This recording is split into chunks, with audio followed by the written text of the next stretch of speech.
Le bonheur est un état qui se trouve dans l'instant présent. C'est-à-dire, j'ai longtemps cru quand j'étais jeune que mon bonheur serait associé à un futur.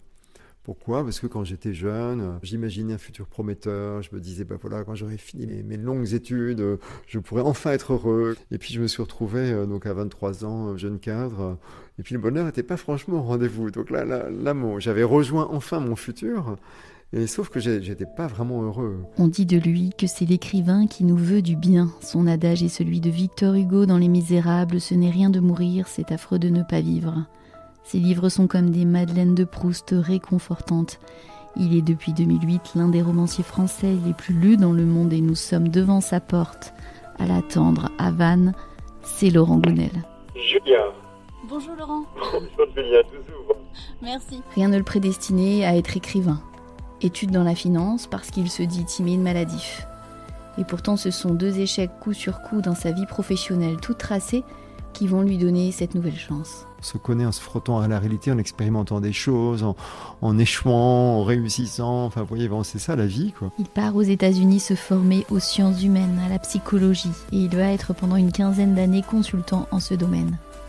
Mais Laurent Gounel a envie de plus. Il veut transmettre ce qu'il a appris, sa philosophie de vie. Son premier roman, L'homme qui voulait être heureux, en 2008, est un succès planétaire, traduit en 25 langues. Son dernier ouvrage, Un monde presque parfait, interroge notre liberté et notre pouvoir de décision dans un roman captivant. Laurent Gounel, livrez-vous, épisode 2, c'est parti. Bienvenue. Merci à vous. Oui, suivez-moi. Je vous offre un petit café ou... Merci Laurent, merci à vous. Vous voulez que j'efface mes chaussures ? Donc nous sommes dans mon salon. Donc vous voyez 3 bibliothèques, 3 grandes bibliothèques. Alors j'ai rien rangé, j'ai laissé tel que c'était.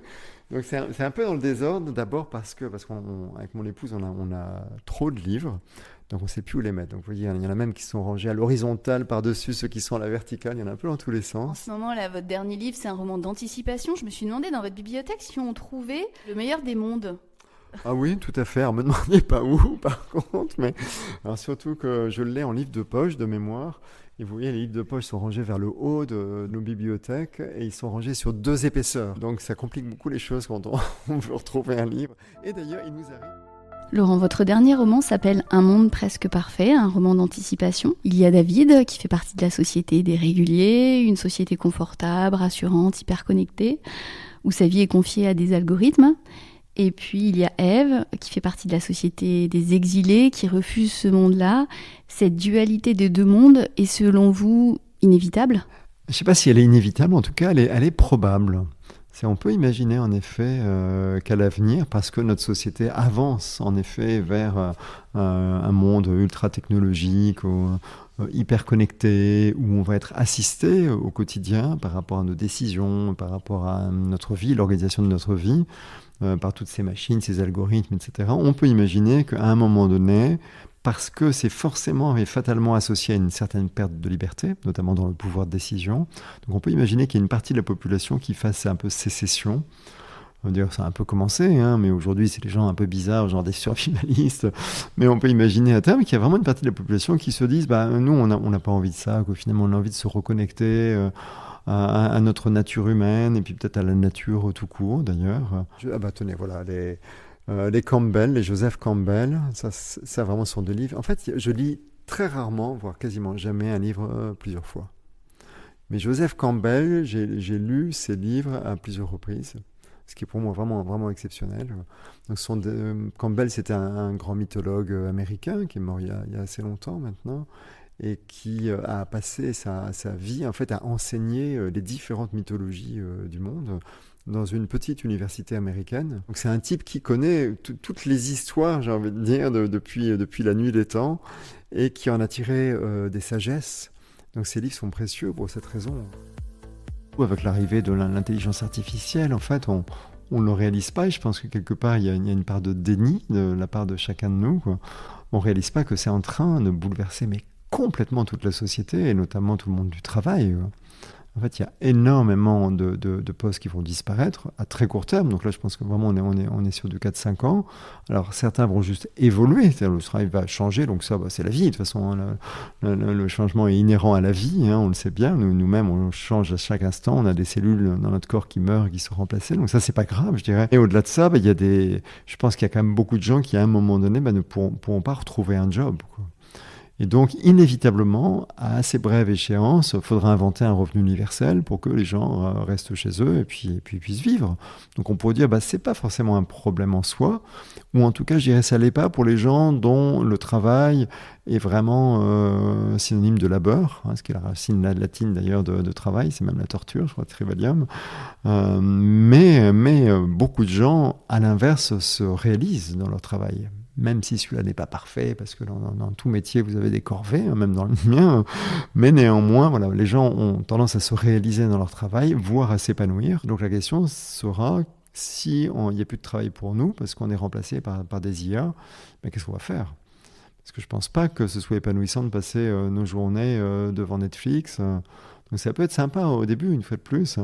Mais je pense qu'à court terme, ça devient vite assez problématique parce que l'être humain a besoin de réaliser des choses pour pouvoir se réaliser. Et se réaliser, pour moi, il y a vraiment la double notion de connaissance de soi. On s'épanouit à travers nos actions, à travers les défis qu'on est appelé à relever au quotidien. Donc si on est privé de travail pour ça, c'est pas forcément grave, mais ce qui est sûr, c'est qu'il faudra réinventer nos vies à ce moment-là.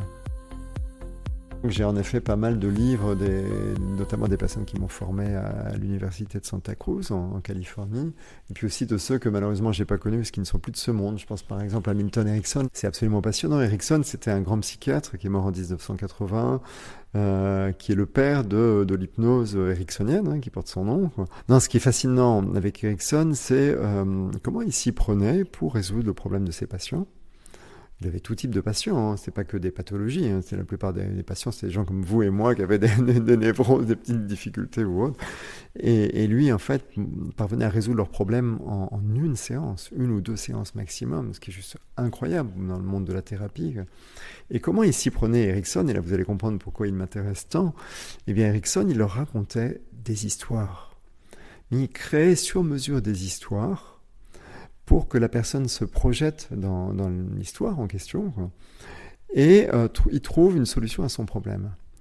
Et donc il crée une histoire avec un isomorphisme, c'est-à-dire il ne fallait pas que la personne, évidemment, voit venir à 2 km avec ses gros sabots en disant « Oui, d'accord, vous me parlez de l'histoire d'un tel, et je vois bien que c'est mien, que c'est moi, et que c'est de moi dont vous parlez. » Pas du tout, en fait, il crée un isomorphisme en créant des personnages, ou un personnage, qui avait un problème volontairement très différent de celui du patient, donc le patient ne pouvait pas se reconnaître, mais le problème en question avait la même structure que le problème du patient. Et donc le patient apprenait de manière implicite, juste en écoutant une histoire, sans savoir qu'elle le concernait. Et c'était extrêmement efficace, et évidemment j'ai beaucoup creusé Erickson et comment il s'y prenait pour créer ces histoires, puisque lorsque j'ai voulu prendre la plume, il y a une petite vingtaine d'années, j'ai eu envie d'écrire des histoires, vous le savez, qui apportent quelque chose aux gens, qui aident les gens à mieux vivre, à avoir une meilleure vie, à être plus heureux, etc. Et donc j'ai appliqué certains des principes de Milton Erickson. C'est-à-dire, on tend tous, et moi-même, je vous avouerai aussi, à abandonner une partie de notre pouvoir de décision au profit de ces algorithmes. Pourquoi ? Parce qu'on se dit, évidemment, comme ils sont capables de brasser des milliards d'informations, est-ce que nous, on est tout à fait incapables, en tout cas dans le même laps de temps, du coup, ça nous semble plus performant de s'en remettre à un algorithme. L'exemple type, c'est sur la route. Voilà, je m'en remets à un GPS. Parce que je me dis, voilà, il peut tout analyser beaucoup plus que moi. Du coup, je m'en remets à un GPS. Il n'y a pas de mal à cela, vous me direz. Sauf que du coup, je me mets à obéir à une machine. L'autre jour, je me rendais à une cousinade à Saint-Nazaire. Le GPS, allez savoir pourquoi, m'a emmené sur des toutes petites ruelles, alors qu'il y avait une voie rapide à côté. On n'a pas compris pourquoi. Et moi, je lui obéissais bêtement. Et ça, c'est un problème, en fait, vous voyez. Surtout qu'on a tendance à l'étendre dans différents domaines. Moi, je vois que les gens, maintenant, avant de se faire un petit resto, ils vont regarder sur TripAdvisor la note du resto. Ça ne veut pas dire grand-chose parce qu'on n'a pas tous les mêmes goûts. On s'en remet à des algorithmes, et puis d'ailleurs quand on ne s'en remet pas des algorithmes, on s'en remet à l'État qui nous met des normes dans tous les sens, et si bien que de plus en plus on abandonne notre pouvoir de décision. Là où c'est un problème, selon moi, c'est que exercer notre pouvoir de décision pour moi, c'est assumer notre liberté. Et c'est peut-être ça ce qui nous fait peur, d'ailleurs. Hein. Je crois que c'est le philosophe Charles Pépin qui dit « Notre liberté nous effraie ». Quoi. Et oui, pourquoi elle nous effraie ? Parce que prendre une décision, en assumant notre décision, ça veut dire assumer aussi le risque d'une mauvaise décision. Et donc potentiellement, dans certains domaines, d'un échec. Et je pense que dans notre pays, on a une relation assez pathologique à l'échec. On veut absolument ne pas échouer, c'est catastrophique. Si on échoue, on se sent mal, on a honte, on le cache. Si c'est un échec professionnel, on va le cacher sur son CV. L'être humain apprend par essai et erreur, donc on a besoin de se tromper pour pouvoir apprendre. Si on ne veut pas se tromper, on n'apprend pas. Donc on n'a pas à avoir peur d'échecs, on n'a pas à avoir peur des mauvaises décisions, c'est ce qui nous fait avancer dans la vie. Je ne sais pas où il est, mais il y a les mémoires d'Adrien de Marguerite Yourcenar. L'œuvre noire. L'œuvre noire, oui. Ouais. Anna Soros. Ici. Mémoire d'Adrien. Voilà, Mémoire d'Adrien. Voilà. Alors, les Mémoires d'Adrien, ça aussi, c'est un livre que je relirai. En fait, c'est Marguerite Yourcenar qui l'écrit de mémoire à la première personne, en se mettant à la place donc, de l'empereur Adrien, et qui raconte, elle se positionne à la fin de sa vie, et elle raconte ce que c'est que gouverner, en fait, mais en étant pas n'importe quel empereur, quoi, en étant un empereur philosophe, quoi. Donc vraiment, il y a des considérations très très intéressantes sur la vie, sur le monde, sur le pouvoir. C'est un très beau livre. Après, il y a un autre aspect qui a encore plus de conséquences sur notre vie. Tous les écrans aujourd'hui, tous les services sur écran, que ce soit des jeux vidéo, de la presse en ligne ou des réseaux sociaux, pêle-mêle, ont un modèle économique qui repose sur votre présence en ligne. Donc ces gens-là, parce qu'ils sont puissants, ils ont de très gros moyens, ils se payent les services de psychologues notamment, qui vont mettre en place des systèmes pour garder votre attention. Donc il y a une guerre de l'attention, il faut que vous restiez en ligne. Donc en fait, quand on dit on est accro à nos écrans, c'est voulu, enfin, il faut le savoir, quoi. Donc tout est fait pour, ça va très très loin. Hein. Par exemple, sur la plupart de vos écrans, la caméra va être activée par certains réseaux sociaux, par certaines applications que vous utilisez, et va analyser les réactions, les expressions de votre visage en fonction de l'information que vous êtes en train de lire ou des images que vous êtes en train de voir. Et ces gens gardent l'information. Donc en fait, ils ont des milliers et des milliers d'informations sur vous, ce qui fait que finalement, ils vous connaissent presque mieux que vous-même, puisqu'ils savent exactement qu'est-ce qui vous fait réagir, combien de temps vous allez passer sur une image, combien de temps vous allez passer sur un texte. Je ne parle même pas de ce que vous likez, ça, évidemment, c'est aussi stocké. Donc, ils vous connaissent très, très bien. Donc, ils savent quoi faire pour vous maintenir à l'écran, quoi. Alors, il n'y a pas à ce jour, en tout cas, de visée manipulatoire, je dirais. Ça peut venir, hein, puisqu'il y avait même des essais faits par Meta, enfin Facebook, sur l'influence en termes d'élections. Donc, on sait que ça existe.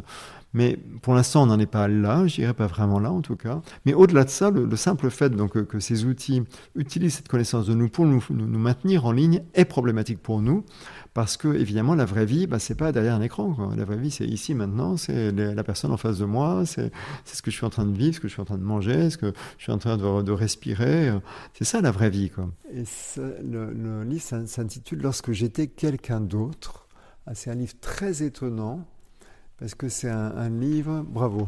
Décidément, vous êtes plus doué que moi pour trouver les livres que je cherche. En fait, Stéphane Alix, c'est quelqu'un qui a de tout temps été fasciné par la mort, par la relation à la mort.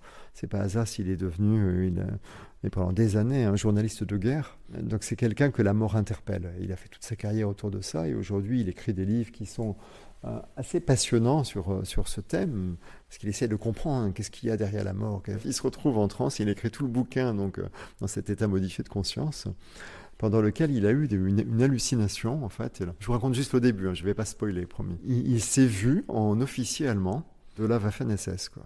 Donc évidemment, le truc pas réjouissant, personne n'a envie de se reconnaître dans la peau d'un officier SS, quoi. Et un nom lui venait à l'esprit.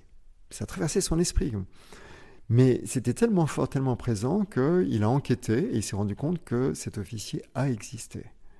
Et donc c'est le point de départ d'une enquête qu'il a menée pour retrouver les traces de cet officier qui est évidemment mort et faire un lien avec sa propre vie. J'en dirai pas plus, mais la plupart de ces sites web, de ces applications, de ces réseaux sociaux s'arrangent pour déclencher en vous la production de dopamine par votre cerveau, La dopamine, c'est une hormone, c'est un neurotransmetteur qu'on surnomme l'hormone du plaisir. Que ce soit sur un jeu vidéo, vous allez dégommer un adversaire, hop, décharge de dopamine.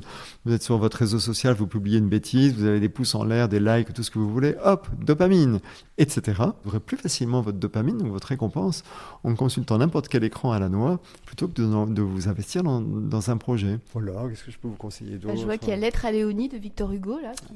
Oui, alors, il est mis en avant celui-là, puisque notre fille aînée se prénomme Léonie. Donc, voilà, fatalement. Dans vos romans, vous parlez aussi de la connaissance de soi. Vous dites que l'intuition, c'est aussi très important. Il y a un passage assez rigolo dans votre roman, Intuitio, où vous dites que finalement, quand vous vous êtes installé ici, vous êtes passé devant cette maison, devant ce mur, et vous aviez eu la sensation d'avoir un appel, et finalement, vous habitez maintenant dans cette maison. Pour vous, l'intuition, c'est quoi dans votre vie ? L'intuition, déjà, c'est une capacité qu'on a tous, qui existe réellement. Je vais essayer de démontrer scientifiquement, c'est même dans le dictionnaire. Vous prenez le Robert, vous regardez intuition, on va vous dire c'est un accès direct et immédiat à la vérité. C'est dans le dictionnaire, et pourtant on ne le sait pas. Enfin, la plupart des gens ne savent pas qu'ils ont cette capacité en eux. Pourquoi ils ne le savent pas, selon moi ? C'est parce que même si on a des centaines de fois démontré scientifiquement l'existence de l'intuition, en revanche, on n'a jamais expliqué comment ça fonctionne. On ne sait pas. On sait à peine que ça se manifeste dans le corps par des micro-mouvements, et de temps en temps ça remonte à notre conscience, mais on ne sait pas d'où vient l'information. Et les scientifiques, et ça se comprend, ils ne sont pas à l'aise pour parler de choses qu'ils ne savent pas expliquer. C'est un peu embarrassant quand même. Et donc, vous ne le savez pas. Vous ne savez pas, par exemple, que vous êtes capable de décrire un objet que je vous cacherai dans la pièce à côté. Vous ne savez pas que vous êtes capable de décrire un événement qui est en train de se passer à l'autre bout du monde. Et je suis sûr que, d'ailleurs, que la plupart des gens qui nous écoutent se disent « Mais qu'est-ce que c'est que ces bêtises ? Ça n'existe pas, ça ?» Eh bien si, ça existe. Ça existe. Il faut lire votre roman Intuitio. Dans Intuitio, oui, je raconte en fait les recherches qui ont été menées sur le sujet du temps de la guerre froide aux États-Unis, dans une fac américaine, et la mise au point d'une méthode pour accéder sur commande à son intuition. Donc c'est quelque chose d'assez fabuleux pour aller chercher une information dont on a besoin. Donc, c'est ça que je vous raconte dans Intuitio, en effet. Ne pas passer à côté, vous avez un magnifique piano à queue. J'alterne. Quand j'écris dans mon bureau qui est à l'étage. Et en fait, régulièrement, je fais une petite pause et je viens jouer au piano. Ouais. Parfois, il se passe des choses en lien avec l'écriture. Vous voyez, par exemple, j'écrivais mon dernier roman que vous avez cité tout à l'heure. Donc, j'étais installé là. Regardez, on va se déplacer. J'étais installé là et mon regard se tourne et est accroché par ces livres que je vous montrais tout à l'heure de Joseph Campbell. Et il se trouve que si je m'étais interrompu pour faire du piano alors que j'étais en train d'écrire, c'est que j'arrivais sur une scène où j'étais face à un mur. Il y avait un blocage. Je ne savais pas comment j'allais m'en sortir de cette scène. Et mon regard est accroché par l'un des livres de Campbell. Je le prends, je l'ouvre au hasard. Et sans vous mentir, j'ai la réponse à mon blocage. J'ai la solution, en fait, pour m'en sortir de cette scène. Et en fait, c'était tellement troublant, parce que j'ai vraiment ouvert le livre en plein milieu. C'était tellement troublant que du coup, j'ai intégré cette scène dans mon livre. Et donc, j'ai un personnage, je ne sais pas si vous vous en souvenez. C'est la scène de la bibliothèque. Voilà, c'est ça. Il va dans une bibliothèque et il cherche une réponse et il prend un livre au hasard, il l'ouvre. Et en fait, le texte qu'il lit, c'est le texte que moi j'ai lu en étant au piano, en écrivant cette scène. Quoi. Et donc, que j'ai recopié intégralement dans mon roman. Quoi. C'est incroyable parce que, sans trop dévoiler, les livres dans la société des réguliers, dans le monde hyper connecté, les livres ne sont plus trop à la mode. Voilà, les livres sont plus trop à la mode, les gens passent leur temps derrière des écrans, bien sûr. En tant qu'écrivain, est-ce que vous trouvez votre source d'inspiration dans votre quotidien, à Vannes par exemple ? Oui, parce que moi, l'inspiration, je la trouve rarement à mon bureau. Je la trouve d'abord en me documentant, je vous l'ai dit tout à l'heure, mais je la trouve surtout en marchant. Donc moi, je sors de chez moi, et puis 10 minutes plus tard, je me retrouve sur les sentiers côtiers, soit vers Séné, soit vers Conlo, et c'est en marchant que je trouve l'inspiration. Donc oui, tout à fait, l'inspiration est de source locale, là, la bonne place. Mais je vois que vous avez des Picsou aussi. Ah oui, alors ça, mes filles les ont lus et même relus. Hein. Il y a une sacrée collection. C'était à ma femme et moi, je les ai jamais lus, mais un de ces quatre, j'en prendrais un. Non, mais moi, quand j'étais gamin, j'avais pas le droit de lire des BD. Enfin, une croyance de mes parents que ça allait me détourner de la vraie lecture, entre guillemets.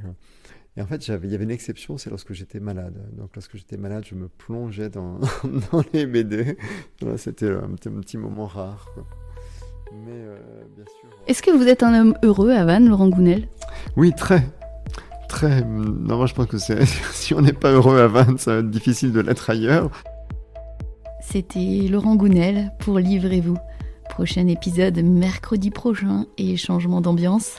Si je vous dis La Meute et son petit dernier Malavenne, on va frissonner ensemble avec Olivier Ball.